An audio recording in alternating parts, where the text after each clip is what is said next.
시청자 여러분 안녕하십니까. 지금부터 저렇게는 안보정론을 시작하겠습니다. 방금 전에 말이죠. 국회에서 이재명의 취임사가 있었습니다. 취임식이 있었습니다. 이 취임사 내용을 여러분께 핵심적인 내용을 여러분께 전해드리도록 하겠고요. 왜냐하면 국정 운영의 큰 방향이기 때문에 우리가 꼭 알아야 됩니다. 자, 그 다음에는요, 지금 이제 이재명 정부의 출범과 관련해서 미국의 싱크탱크 CSIS 빅터 차, 유명한 분이죠. 최고 유명한 우리 한반도 문제 전문가인데, 빅터 차가 지금 공동으로 집필한 이 내용 분석 보고서, 이재명 정부가 처하게 될 이런 위험 요인들, 위기 요인들을 분석하고 있어요. 국내 정치적인 측면보다는 이제 외교 안보적인 측면에서의 특히 트럼프 정부와의 중요한 협상 과제들이 많이 남아있지 않습니까? 그런 거와 관련된 위기 요인을 분석하고 있고요. 그리고 유시민이가 어제 MBC 방송에 논평가로 이 커멘테이터로 출연을 했습니다. MBC 개표 방송에서. 여기에서 지금 이 보수, 이 결집력, 이걸 보면서 대통령이 되더라도 쉽지 않겠다라는 평가를 내놨습니다. 자, 그리고 제가 오늘 아침 첫 방송에서 왜 이렇게 지금 사전, 출구조사하고 본 투표 결과하고 차이가 많이 나느냐 원인 분석을 해드렸어요. 자, 그래서 지금 제가 분석한 내용은 이 SNS에 놔두는 글 중에서 제일 합리적이고 논리적인 그런 글을 중심으로 해서 제가 분석을 해드렸는데, 지금 조선일보를 비롯한 일부 언론에서 분석하고 있는 거 여러분께 다시 한번 말씀을 드리도록 하겠고요. 그리고 이제 다른 언론사도 예측 조사를 했는데요. 출구 조사를 했는데 MBN 거가 제일 정확했다, 이런 보도가 나오고 있습니다. 자, 그리고요, 또 홍준표, 역시 홍준표답게 또 한마디 하고 있네요. 야, 이 병이에요, 병. 이걸 못 고쳐요. 홍준표는 못 고칩니다. 예. 자, 그리고 또 이 한동훈이 요인간도 지금 못 고칩니다. 요 배신의 기질. 자, 그래서 홍준표와 한동훈이의 이 발언 내용도 전해드리도록 하겠습니다. 자, 그러면 말이죠. 우선 우리 지금 이제 오늘 있은 취임사 내용, 취임사 내용을 여러분께 말씀을 드리겠습니다. 자, 한마디로 얘기해서요, 지금 이제 실용주의 정부가 될 것이다. 그리고 시장주의 정부가 될 것이다. 그리고 진보 보수가 없고 박정희 대통령, 김대중 정책도 모두 필요하다. 개인도 국가도 성장해야 나눠 가질 수 있다. 그리고 통제가 아닌 지원하는 정부가 될 것이다. 불황과 일전을 하겠다. 그래서 비상경제 대응 TF를 즉각 가동하겠다 라고 입장을 밝혔습니다. 자, 그래서 취임사 전체 내용은 굉장히 깁니다. 자, 그러나 이제 핵심을 여러분께 말씀을 드리겠는데요. 우선요, 실용주의적, 시장주의 정부가 가겠다. 실용적 시장 정부가 되겠고, 민생 회복과 경제 살리기부터 시작하겠다라고 밝혔습니다. 자, 오늘 21대 대통령으로 진정한 민주공화국 대한민국을 향한 첫 발을 내딛는다. 벼랑 끝에 몰린 민생을 되살리고 성장을 회복해서 모두가 행복한 내일을 만들어갈 시간이다. 이번 대선에서 누구를 지지했든 크게 통합하려는 대통령의 또 다른 의미에 따라 모든 국민을 아우르고 섬기는 모두의 대통령이 되겠다. 오늘 아침 초안의 레거시 미들도 전부 통합을 강조했잖아요. 그래서 통합, 이제는 말을 행동으로 옮겨야 된다 라고 제가 주장을 했죠.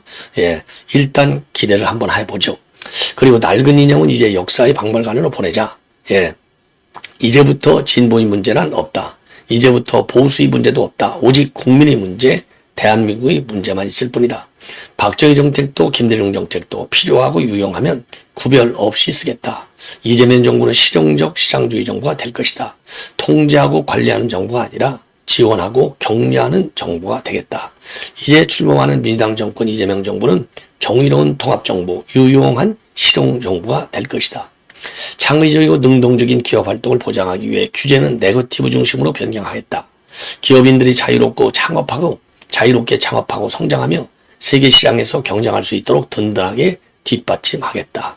모든 국민의 기본적 삶의 조건이 보장되는 나라, 두터운 사회 안전망으로 위험한 도전이 가능한 나라여야 혁신도 새로운 성장도 가능하다. 개인도 국가도 성장해야 나눌 수 있다. 여기서 말이죠. 특히 규제, 네거티브 중심으로 변경하겠다. 이거요. MB정부 때부터 규제를 협박했다. 어마어마하게 강조했는데 지금 MB정부 끝난 지가 10년이 넘잖아요. 아직도 규제 협박. 이게 지금 나오고 있잖아요. 자, 그래서 이번 이재명 정부에서는 과연 어느 정도까지 이게 가는지 지켜볼 일이라고 판단이 됩니다. 그 다음에 민생회복과 경제살기부터 시작하겠고, 불황과 일절을 치는 각오로 비상경제 대응 TF를 바로 가동하겠다. 국가 재정을 마중물로 삼아서 경제의 선순환을 되살리겠다. 이게 굉장히 중요해요. 국가 재정을 마중물로 삼는다는 거잖아요. 마중물. 그런 이 얘기는요. 지금까지 이재명이가 공약 과정에서 그리고 여의도에서 한 얘기를 빌어본다면 이거는 그러니까 추경 예산 할 때도 뭡니까? 항상 돈을 뿌리는 거잖아요. 그래서 국가 재정을 먼저 풀겠다는 겁니다. 현금 살포하겠다는 얘기예요. 그래서 국가 재정을 마중물로 삼아 우리 김문수 후보도 이번에 추경 예산을 편성하겠다라고 30조 얘기를 했지 않습니까? 그렇기 때문에 국가 재정을 푸는 거는 이제 불가피한 측면도 있지만은 정도의 문제다. 왜? 문재인 정부에서 말이죠.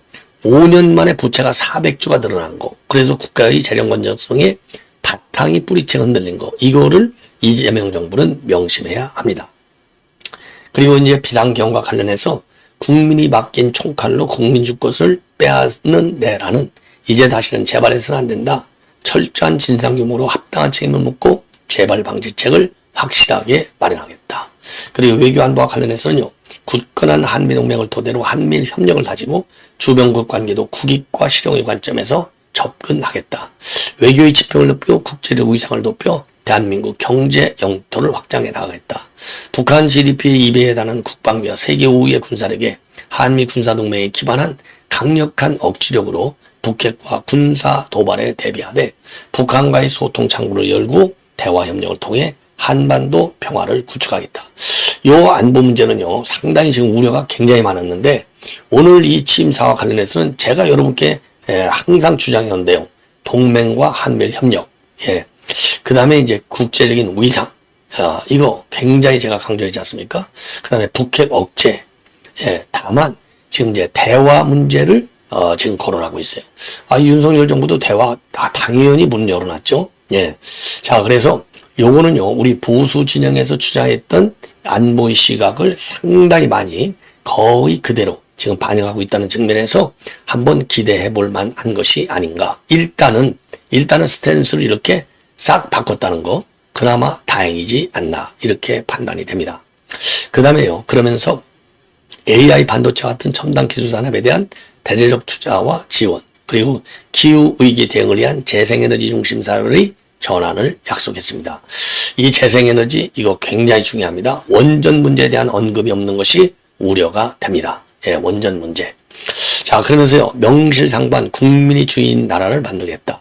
빛의 광장에 모인 사회 대개혁 과제들을 흔들림 없이 추진하겠다. 이렇게 밝혔습니다. 그러면서요, 노벨문학상을 받은 한강 작가의 말을 인용해서 과거가 현재를 돕고 죽은 자가 산자를 구했다면서 이제는 우리가 미래의 과거가 되어 내일의 후손을 구할 차례다.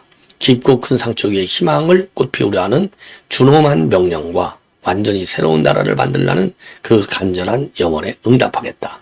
작은 차이를 넘어 서로를 인정하고 존중하며 국민이 주인인 나라, 국민이 행복한 나라, 진짜 대한민국을 향해 나가겠다. 자, 이제 오늘 취임사요. 취임사 내용은 상당히 우리 이제 보수 진영에서도 많이 추천했던 내용들이 담겨져 있습니다. 다만 이 집행 과정, 과연 이제 이러한 이게 이제 진정성 있게 일단 우리가 한번 믿어보고 정말로 이 취임사 내용이 제대로 집행이 되도록 우리가 좀 비판은 비판대로 또 견제와 압박은 압박대로 해야 될 것이 아닌가. 그래서 항상 제가 말씀드렸잖아요. 국가도 좌우 바퀴가 두 개가 있어야만이 정상적으로 운영이 되는 겁니다. 자, 그래서 이 정상적인 운영을 할 수 있도록 우리도 이 필요한 비판과 견제는 계속해야 한다라고 판단이 됩니다. 다만 비판과 견제가 항상 팩트를 바탕으로 해서 공정하고 합리적이고 객관성 있게 그리고 또 분야별로 전문성을 갖고 비판을 해야 된다라고 말씀드리고, 함께 사는 세상, 오늘 현충원 이제 방문했는데요. 이 방명록에 함께 사는 세상, 국민이 주인인 나라, 국민이 행복한 나라, 국민과 함께 만들겠습니다. 이런 방명록에 글을 남겨놨는데요. 자, 약속을 꼭 지키게 되기를 바랍니다. 자, 그 다음에 이제 미국에서 지금 나오고 있는, 지금 미국의, 지금 워싱턴의 전략국제문제연구소 CSIS 아주 세계적인 싱크탱크죠. 여기에 빅터 차 한국 석좌하고요. 앤디 림 부소장이 공동으로 집필한 이 연구 보고서입니다. 자, 이 연구 보고서, 여기에 이제 이 홈페이지에 게시되어 있는 이 연구 분석 보고서인데요. 자, 이 결론은 뭡니까? 탄핵의 끝에서 위기의 시작으로 들어섰다. 예. 탄핵은 끝에서 위기의 시작으로 들어섰다. 그래서 지금 이제 이재명이가 김대중 이후 가장 중대한 과제를 안고 출발했다라고 평가를 하고 있습니다. 자, 그래서 이 외교안보 문제를 본격적으로 여기서 다루고 있어요. 이번 선거 결과 관련해서는요, 헌정 혼란 속 조기 대선으로 치러졌고, 이재명은 인수기간 없이 6월 4일부터 곧바로 직무에 돌입한다. 대통령 취임과 동시에 경제 완교 등 외교 등 쌓여있는 위기를 즉시 수습해야 하는 상황이다. 이번 대선은 탄핵의 장을 닫았지만은 동시에 훨씬 더 어려운 장을 열었다. 예. 그리고요, 97년 외환위기 당시 당선된 DJ 이후 가장 험난한 출발선이다. 지금의 환경은 과거 두 차례의 탄핵 위기 직후와는 판이하게 불리하다. 이렇게 분석하고 있습니다. 그래서 2004년 노무현 대통령 탄핵 당시에는 중국 경제 호황, 2017년 박근혜 전 대통령 탄핵 후에는 반도체 수출 붐이 회복을 도왔지만 이번에는 우크라이나 가자 지구 전쟁, 미중 통상 전쟁, 북러 밀착 등 악자가 중첩되어 있다라는 환경이 굉장히 그러니까 적대적이다. 이런 거를 지적하고 있어요. 그러면서 미 대통령의 무역 정책이 최대 난제다라고 지적을 하고 있습니다. 그래서 기존 25%의 철강 알루미늄 관세를 50%로 올리는 그런 트럼프의 상호관세 기조가 거세지고 있기 때문에 한국은 7월 8일 종료되는 90일 관세 유예 기간 이전까지 미국과의 협상에서 사실상 한 달도 채 안 되는 시한 안에 성과를 내야 한다. 이 점을 지적하고 있어요. 그러면서 이 대통령은 집권 초기 가장 중요한 과제로 트럼프와의 무역 합의를 빠르게 타결해야 한다고 강조하고 있습니다. 그리고 한미동맹과 관련해서요, 한미동맹 내 조용한 위기가 진행 중이다. 이렇게 지적하고 있어요. 자, 그러면서 헤그세스 미 국방장관이 장관 취임 이후에 인태 지역을 순방할 때 한국을 방문하지 않은 점, 그리고 루비오 국무장관도 아직 한 번도 방문하지 않은 점, 이런 점을 거론하면서 동맹의 전략적 유연성 논의, 그리고 주한미군 일부 철수 검토가 동맹 신뢰를 흔들 수 있다라고 지적을 하고 있습니다. 자, 그러면서 말이죠. 지금 이제 이 외교 기조와 관련해서는 이재명이가 대미동맹 강화의 방점을 찍고 있다라고 분석을 하고 있네요. 그래서 이달 말에 캐나다 이 엘버타에서 열릴 G7 정상회의를 계기로 한미 첫 정상회담이 성사될 가능성이 높다. 여기에서 관세와 주한미군 문제, 대북정책적 핵심 현안을 논의하게 될 것이다 라고 전망하고 있습니다. 그 반면에요, 대중정책에 있어서는 충돌 가능성을 제기하고 있습니다. 자, 그래서 이재명은요, 실용적 균형을 강조하고 있지만은 트럼프 행정부는 동맹국이 안보는 미국에, 경제는 중국에 기대는 이중 행보를 용납하지 않겠다는 입장을 고수하고 있어서 갈등이 불가피하다. 이런 분석을 하고 있습니다. 이런 것들이 다 위기가 되는 거죠, 요인이. 그리고 북한과의 관계에서는요, 이재명이가 2018년도에 남북 군사 합의를 복원하고 대북 전단을 중단하고 남북 한 라인을 재개한다고 공약을 했지만은 단기간 내 정상회담이 개최되기는 어렵다라고 판단하고 있습니다.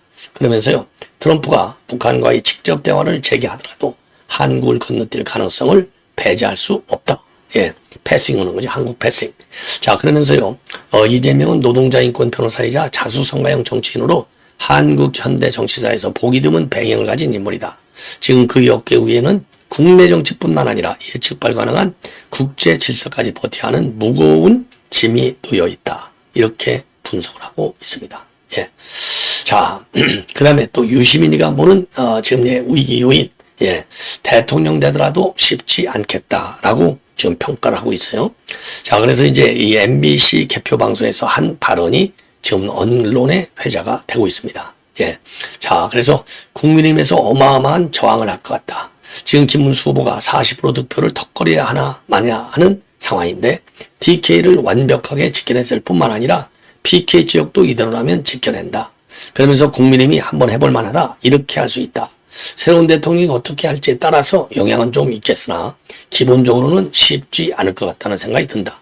그리고 현역 국회의원들 중에서도 내란 특검법이 발효돼서 수사가 본격화되면 문제가 될 소지가 있는 분들이 여럿 있다.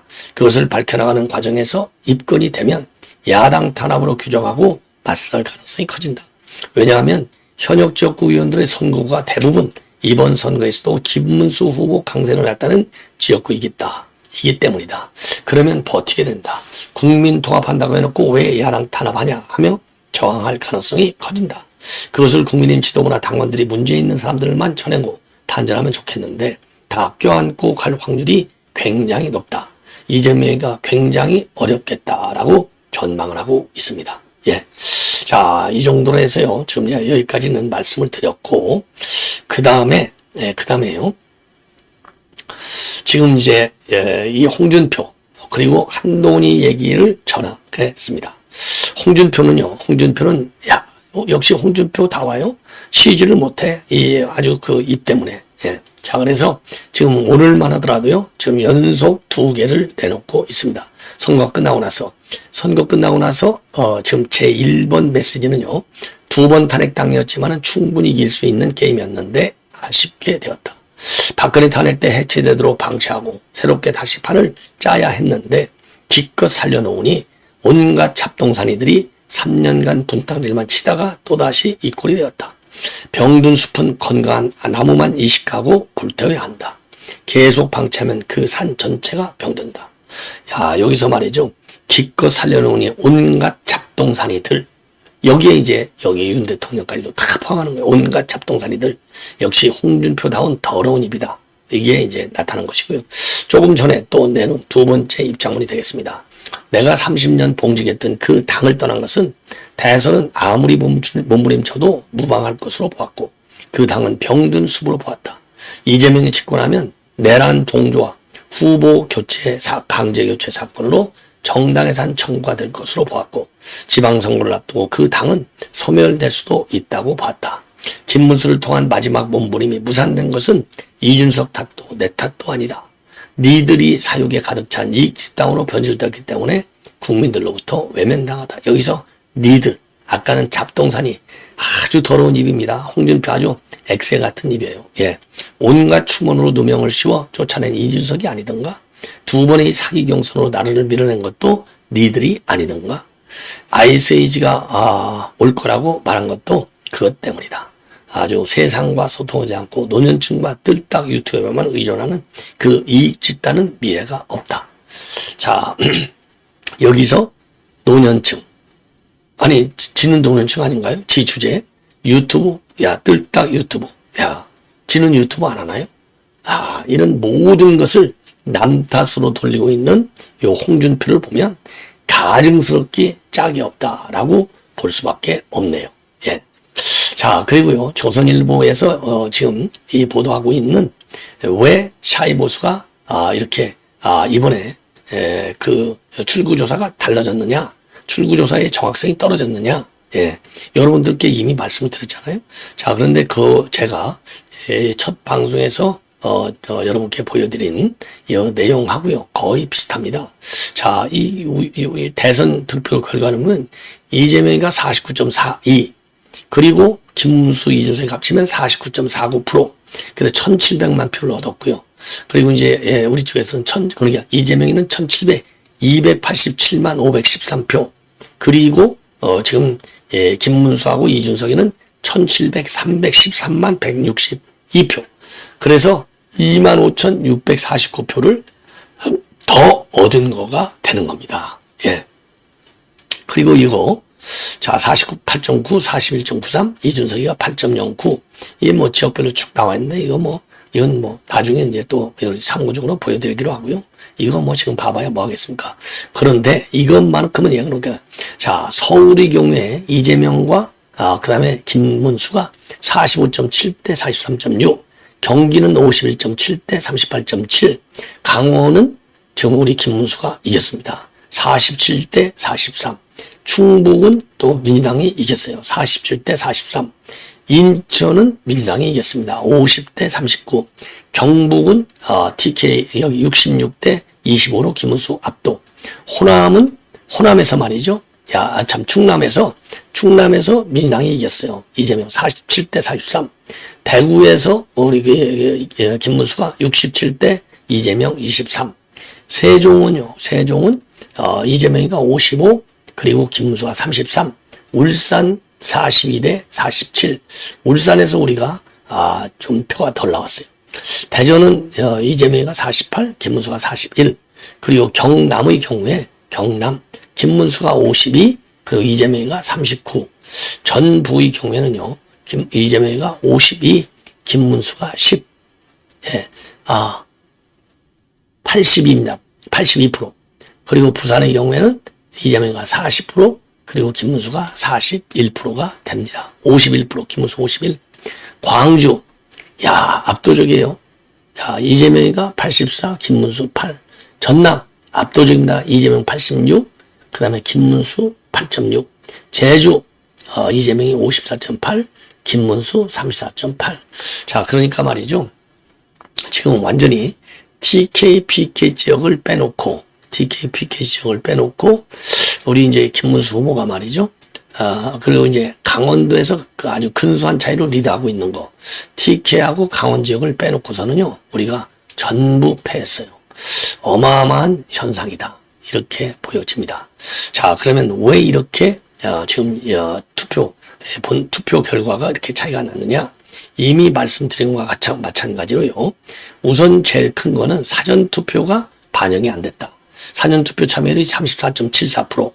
근데 이제 사전투표는 이제 출구조사를 못하기 때문에 방송 3사가 이것을 보완하기 위해서 1,500명을 대상으로 전화조사를 실시해서 전체 수치에 추가적인 보정값을 넣었다는 겁니다. 근데 이게 맞아떨어지지를 않았어요. 출구조사에서는, 그러니까 사전투표에서는 출구조사를 안 했지만은 보정치를 넣었지만 11,500명. 이게 통하지 않았다는 거고요. 그 다음에 샤이보수 영향이 있다는 겁니다. 그래서 이 우상호 의원도 샤이보수가 5에서 5.5% 정도가 됐다. 이게 이제 막판에 몰려 들어왔다는 것이죠. 자, 그래서 투표를 방대했던 샤이보수 중에서 총 결집을 했는데 마지막으로 공표한 여론조사에서 보면 14 내지 15%까지 14에서 5% 정도 차이가 나는 건데, 그래서 이제 이 마지막까지 한 조사를 보면은 13, 14% 정도로 차이가 났다는 겁니다. 민주당에서 보면. 그런데 그게 결국은 이번에 차이를 보면은 샤이보수가 5에서 5.5% 정도가 될 것이다. 그래서 샤이보수들이 달려들었다는 거예요. 달려들었어. 그리고 이제 종편 채널 중에서는 MBN이 정확하게 예측을 했다. 이재명 49.2, 김문수 41.7. 7.5%로 예측했고요. JTBC는 50.6대 김문수 39.4, 이준석 7.9. 요렇게 했고, 채널A도 지금 이재명이 51.1, 김문수 38.9. 유사한 예측치. 자, 그리고요. 지상 3사의 출구조사는 한국리서치, 입소스, 코리아 리서치에서 했습니다. 요 기관들이 전부 좌편향이 강한 기관이 되겠습니다. 자, 시청자 여러분, 이렇게 해서 지금 취임사, 그리고 이제 그 출구조사와 본투표의 차이까지 분석을 해 드렸습니다. 시청자 여러분, 대단히 고맙습니다.